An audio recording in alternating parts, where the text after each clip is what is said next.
नमस्कार मित्रांनो, आज आहे 23 फेब्रुवारी आणि आपण बघणार आजचे महत्त्वपूर्ण चालू घडामोडी. तसेच तुम्ही पोलीस भरती, तलाठी, वनरक्षक, MPSC आणि इतर कोणत्याही महत्त्वपूर्ण एक्झामची तयारी करत असाल तर तुमच्यासाठी हे प्रश्न अत्यंत महत्त्वाचे आहेत. चला तर मग सुरू करूया आजचा आपला प्रश्न क्रमांक पहिला. मुख्यमंत्री देवेंद्र फडणवीस यांनी AI ॲग्री 2026 परिषदेचे उद्घाटन कुठे केले आहे?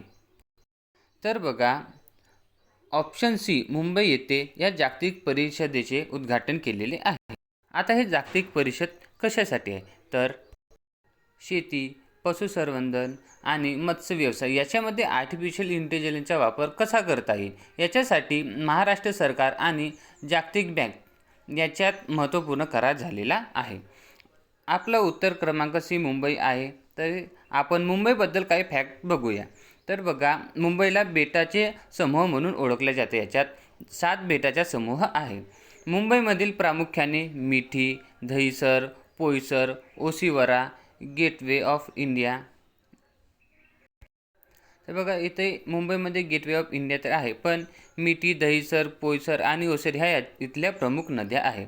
मुंबईमधील काही ठिकाण असे आहे जे युनेस्कोमध्ये सामील आहे. त्याच्यामधील CST स्टेशन, एलिफंटा लेणी, व्हिक्टोरियल गोथिक आणि आर्ट डेको असेंबल हे आहे. तर येथील अटल सेतू आणि कोस्टल रोड याच्यासारख्या नवीन प्रकल्पाची तपशील झालेली आहे.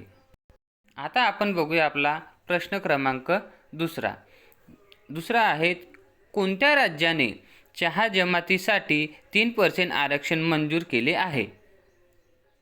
तर बघा, आसाम मंत्रिमंडळाने चहा माड्यातील काम करणाऱ्या कामगारांसाठी तसेच आदिवासी समूहासाठी सरकारी नोकरीमध्ये 3% आरक्षण मंजूर केलेले आहे. हे आरक्षण विशेषतः उच्च प्रशासकीय पदांसाठी आहे, जसे की वर्ग 1 आणि वर्ग 2 साठी आहे.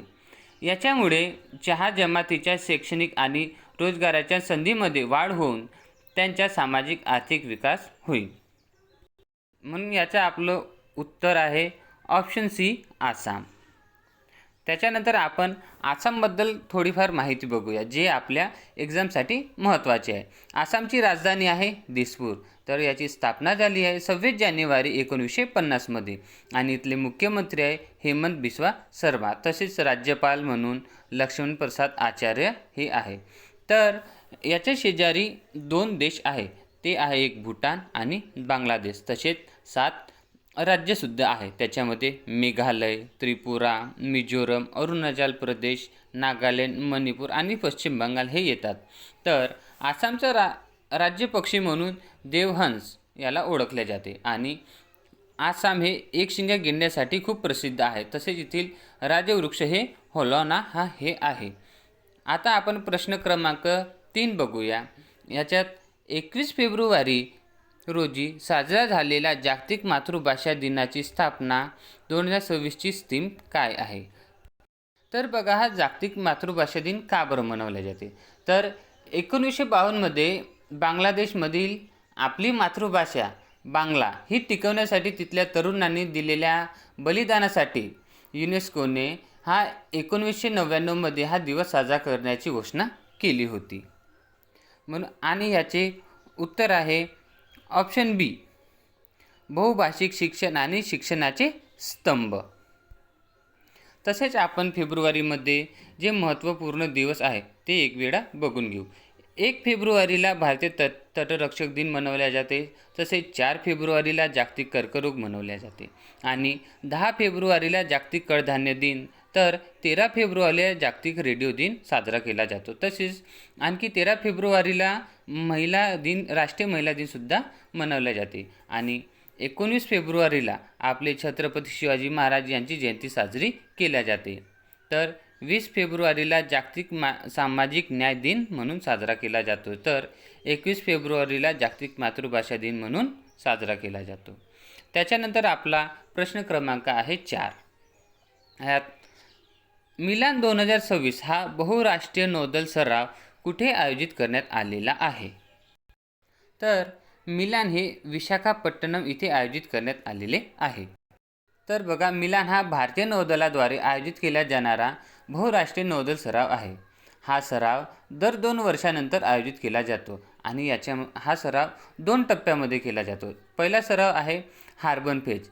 याच्यामध्ये जे संस्कृती, कार्यक्रम, नौदल तज्ज्ञांच्या चर्चा आणि तंत्रज्ञान याच्यावर प्रदर्शन केले जातात. तसेच याचा दुसरा भाग आहे सी फेज.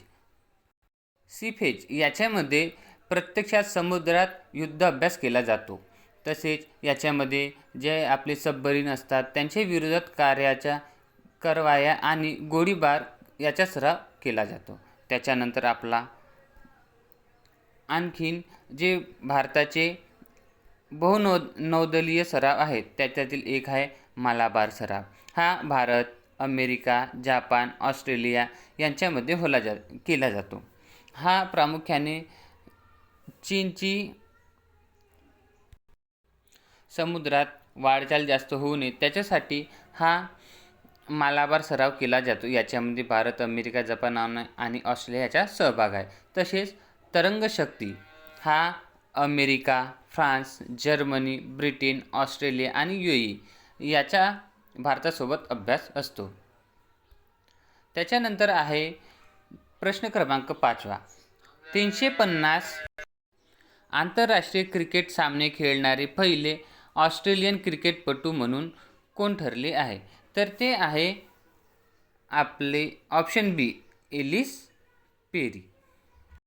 तर बघा, एलिस पेरी हे ऑस्ट्रेलियन खिलाडी आहे आणि हिच्या आधी मिताली राज हिच्या नावावर हा 300 सामने खेळणारी होती.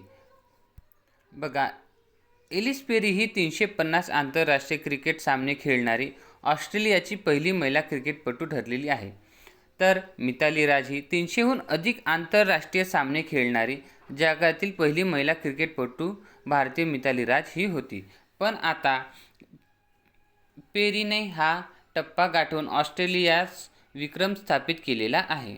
त्याच्यानंतर प्रश्न क्रमांक 6 आहे, महाराष्ट्रातील कोणत्या प्राचीन वस्तूला नुकताच युनेस्कोने सर्वाधिक पुरस्कार मिळवलेला आहे?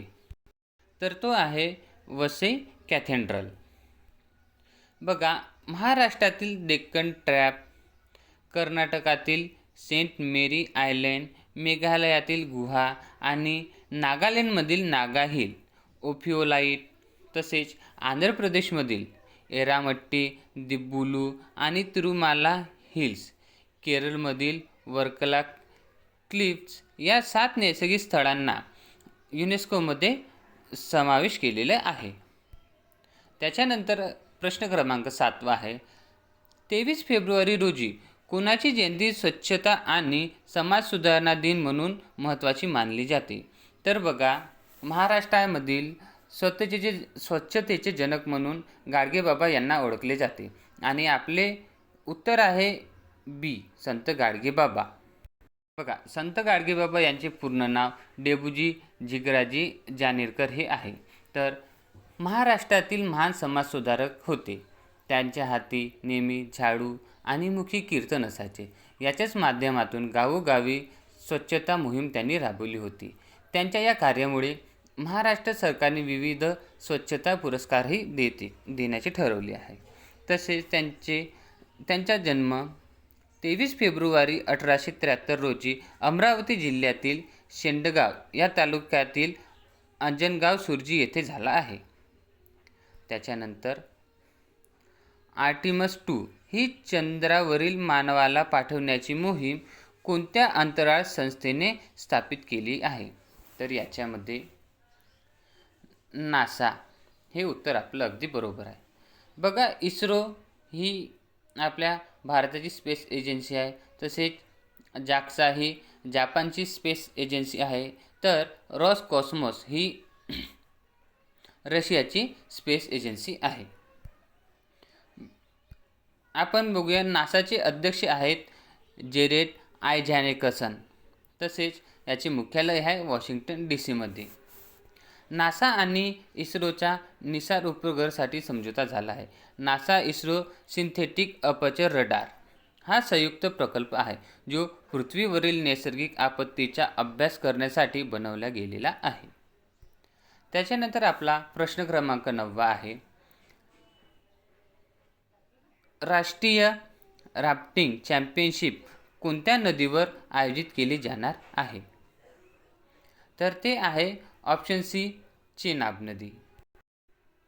ही चॅम्पियनशिप जम्मू काश्मीरच्या डोडा जिल्ह्यातील शिबनोटा येथे आयोजित करण्यात आलेली आहे.